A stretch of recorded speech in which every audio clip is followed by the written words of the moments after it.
যখন আমি বলতাম কথাগুলো অনেকের হয়তো সেটা মনোপুত হতো না। সেন্ট মার্টিন দ্বীপ যখন আমেরিকা চেয়েছিল আমার বাবা রাজি হননি, তাকে জীবন দিতে হলো। আর আমার ভাগ্যে সেটাই জুটলো, কারণ দেশ বিক্রি করে ক্ষমতায় থাকতে হবে এই চিন্তা আমার কোনোদিনই ছিল না। আর যে দেশটা জাতির পিতা বঙ্গবন্ধু শেখ মুজিবুর রহমানের ডাকে সাড়া দিয়ে এদেশের মানুষ অস্ত্র তুলে নিয়ে যুদ্ধ করে 30 লক্ষ মানুষ জীবন দিয়ে স্বাধীন করেছে, সেই দেশের 1 ইঞ্চি মাটি কাউকে ছেড়ে দেওয়া, এটা তো কারো নিয়ত হতে পারে না। কিন্তু আজ কি দুর্ভাগ্য, এমন এক ব্যক্তি ক্ষমতা আসলো, সবাই নাকি তার সারা দেশের মানুষের একেবারে খুব পছন্দের মানুষ, বিশ্বের পছন্দের মানুষ। আর সেই মানুষ আজকে ক্ষমতা এসে কী হলো? আর এই লোকটাকে তো তার যত অর্থ মানে প্রতিপত্তি সবগুলি খোলা দরজা খুলে তো আমি দিয়েছিলাম, আমার কাছে কিছু হাত পেতেছিল। আমি যখন 96 সালে সরকার গঠন করি, গ্রামীণ ব্যাংকে টাকা নেই, টাকাগুলি যে সে সরিয়ে রেখেছে কল্যাণ ফান্ড করে, সেটা তো আমার জানা ছিল না। মানে এত বড় চিটিং করবে সেটা তো ওকে আমরা ধারণাই করতে পারিনি। মানুষ যে এত ভিতরে ভিতরে এত শয়তানি বুদ্ধি থাকবে আমি জানবো কোত্থেকে। বলছে টাকা নেই, ক্ষুদ্র ঋণ দেওয়া যাচ্ছে না, সাথে সাথে 100 কোটি টাকা দিলাম। তখন একটা বন্যা, বিশাল একটা বন্যা মোকাবেলা করেছি দুঃসময়। তারপরে আবার আসলো 200 কোটি টাকা, আবার আসলো 300 কোটি টাকা, 400 কোটি টাকা আমরা দিয়েছি মোট। সে টাকা কিন্তু কোনো হদিস নাই।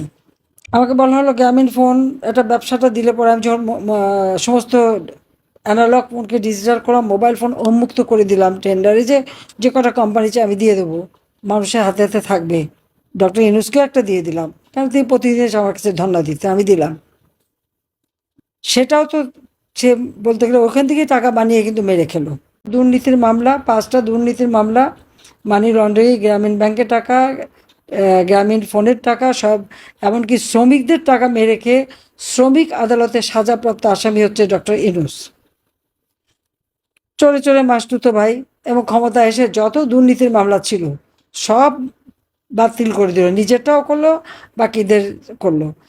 আর যেহেতু সে ক্ষমতাটা দখল করেছে জঙ্গিদের সহায়তায়, সন্ত্রাসীদের সহায়তায়, যে সমস্ত জঙ্গিরা, এমনকি বিভিন্ন আন্তর্জাতিক ক্ষেত্র যারা নিষিদ্ধ, যাদেরকে হাত থেকে বাংলাদেশের মানুষকে আমরা রক্ষা করেছিলাম, জঙ্গি হামলা, একটা মাত্র হামলা হওয়ার পরেই আমরা কঠোর ব্যবস্থা নিই, অনেকে গ্রেপ্তার হয়, বন্দি থাকে, সবাইকে মুক্ত করে দিল, জেলখানা খালি, যত জঙ্গি সন্ত্রাসী খুনি সব ছেড়ে দিল।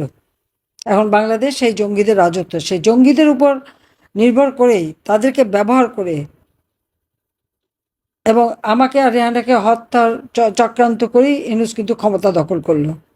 আর ক্ষমতা এসে আওয়ামী লীগের যত নেতাকর্মী এবং সহযোগী সংগঠনের নেতাকর্মী, মুক্তিযোদ্ধা, 14 দলীয় নেতা, তাদেরকে গ্রেপ্তার। আর মামলার তো কোনো সীমা পরিসীমা নাই, লক্ষ লক্ষ মামলা হয়ে গেছে আমাদের বিরুদ্ধে, আমার নিজের বিরুদ্ধে তো প্রায় 450-র মতো মামলা, আর সব খুনের মামলা। অবশ্য খুনের মামলা আবার অনেকে জীবিত হয়ে ফিরেও আসছে, অনেকে ফিরে চলে আসছে, জীবিতরা তাজা হয়ে চলে আসছে।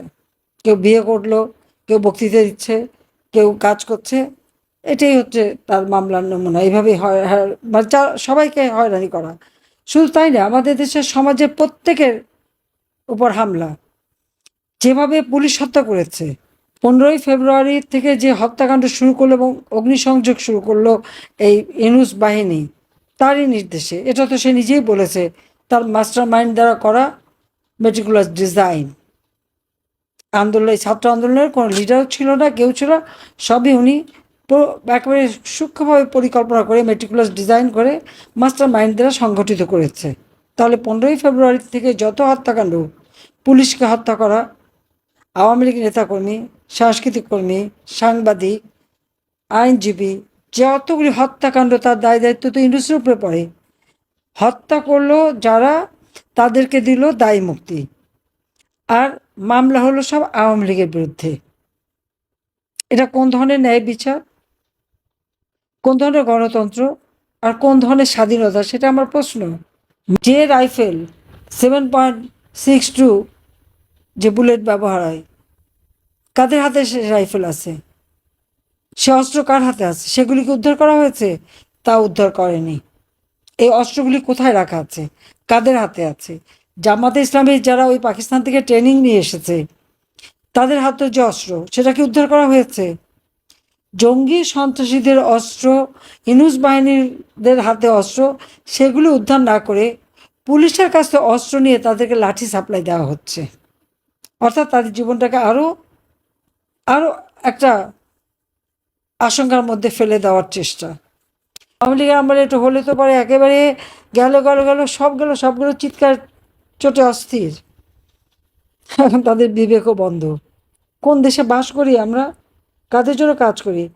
আবার দেখেন মমতাজ একজন গায়িকা, তার গান সারা বাংলাদেশ পছন্দ করে, তাকে গ্রেপ্তার করে কোর্টে নিয়ে কোর্টে আসবে, তাকে তার গায়ে হাত তোলে, তাকে চর থাপ্পড় মারে, তার মারে। কীরকম অসভ্যতা! একজন একজন মহিলা তো, আর তোদের ঘরে মা আছে, বউ আছে, মেয়ে আছে, তা এইভাবে একটা মেয়ের গায়ে হাত তোলে কীভাবে তারা? এখন মানবতাবোধ কোথায়? সে মানবাধিকার সংস্থাগুলি কোথায়? তাদের এত বিভাগ বাংলা কোথায়, সেটা আমার প্রশ্ন। আওয়ামী লীগ অপরাধটা কী করেছে? আওয়ামী লীগ এদেশের মানুষের পেটে খাবারের নিশ্চয়তা দেয় নাই? দিয়েছে। আওয়ামী লীগ ঘরে ঘরে বিদ্যুৎ দিয়ে আলো জ্বালে নাই? আমরা আলো জ্বেলেছি। শিক্ষা, চিকিৎসা, মৌলিক অধিকার একে একে সবগুলো আমরা নিশ্চিত করেছিলাম। মানুষের জীবনে আমরা শান্তি নিরাপত্তা দিয়েছি। দিন রাত যখনই চলাফেরা করতো আমরা সেটা নিশ্চিত চলাফেরার ব্যবস্থা করে দিয়েছি। আজকে যতগুলো স্থাপনা আমরা করেছি কাদের জন্য? সাধারণ মানুষ নিরাপদে চলতে পারে তার জন্যই তো। সে প্রথমে আগুন দিয়ে পোড়ালো, এখন আবার সেগুলি ব্যবহার করে। আমার করা কাজ যেগুলো এখন শেষ হয়েছে সেগুলো আবার উদ্বোধন করার সময় গাল ভরে কথা বলে যে তারা এদিকে করে ফেলেছে, 6-7 মাসের মধ্যে মধ্যে সব করে ফেললো। এটা হয় কখনো? আজকে বাংলাদেশের বর্ডার কোথায়? মিয়ানমার বর্ডারে নিয়ন্ত্রণ হারিয়ে ফেলেছে। লজ্জা হয় না যে একটা দেশের স্বাধীনতা সার্বভৌমত্ব বিক্রি করে দেয় ক্ষমতায় থাকার জন্য? আজকে আমাদের দেশটা কোথায় নিয়ে যাচ্ছে? সারা দেশের মানুষকে কত বড় একটা বিপদের মুখে ফেলে দিয়েছে। আজকে যদি ওখানে মিয়ানমার গভর্নমেন্ট আক্রমণ করে, সেই আক্রমণের ধাক্কা তো বাংলাদেশে এসে পড়বে। মানবিক করিডর অমক সমক, তার আবার নতুন নামও বদলাচ্ছে। দরকারটা কি? আমরা তো 11 লক্ষ রোহিঙ্গাকে মানবিক কারণে আশ্রয় দিয়েছি, সেগুলি বৃদ্ধি পেয়ে এখন প্রায় 13 লক্ষে দাঁড়িয়েছে। বলেছিল ক্ষমতা আসতে না আসতেই সব রোহিঙ্গাকে সে ফেরত দিয়ে দেবে। কথা বলেনি? আন্তর্জাতিক ফোরামে যে বলেছে, দেশে বলেছে, কই 8 মাসে কয়টা রোহিঙ্গা ফেরত দিতে পারছে? একটাও পারেনি। বরং আরও 1.5 লক্ষ রোহিঙ্গা বাংলাদেশে ঢুকে গেছে। আজ পর্যন্ত যে কটা কথা বলেছে, ডক্টর ইউনূসকে একটা কথাও রাখতে পেরেছে? রাখতে পারে নাই। সব মিথ্যা কথা ফুলঝুরি দিয়ে মানুষকে ভুলিয়েছে।